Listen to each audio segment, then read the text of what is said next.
it does, the way it works, and how to use it. And people are getting away with that, coming up with all this fancy stuff, working in there, got all that, but I like to stick to that because I think I need to get the basics down.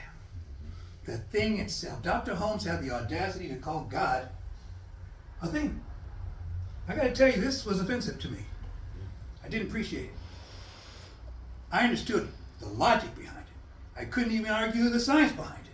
I mean, right in the book of Genesis, it says that in his own image made he them, both male and female made he them. So, clearly, God's at least androgynous, hermaphrodite, something. Okay? Now, I don't want to talk about that in traditional church. That's one of those verses they don't spend a lot of time on. But it's right there in King James Version. I grew up looking at this wondering,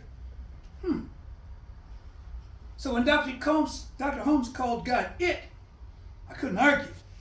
I just didn't like it because it offended my Christian sensitivities. But I've learned it's okay to be offended, see? See, when I'm offended, that's me in my rightness, and somebody else is not respecting it, doing it wrong. Now they have to be wrong, and I get to be right, and no, see, we started out surrender. Let it go, man. So God's male and female, however you want to approach it, gender fluid. Who knew King James was so progressive? So, but what God does, that's the second chapter. And what it does is respond. God responds. That's why we have prayer, so that we can get a response. We believe, people who pray, believe God is answering their prayer. Otherwise you don't pray.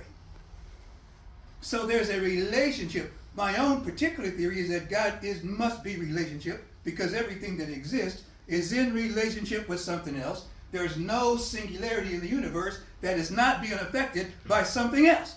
Everything is in relationship with something.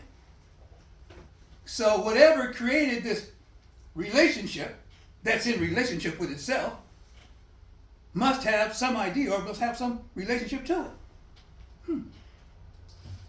And relationships are based on give and take. And give and take is an action of reciprocity. You get in what you put in. Garbage in, garbage out. That's reciprocity, right? I want 3 reciprocity statements off the top.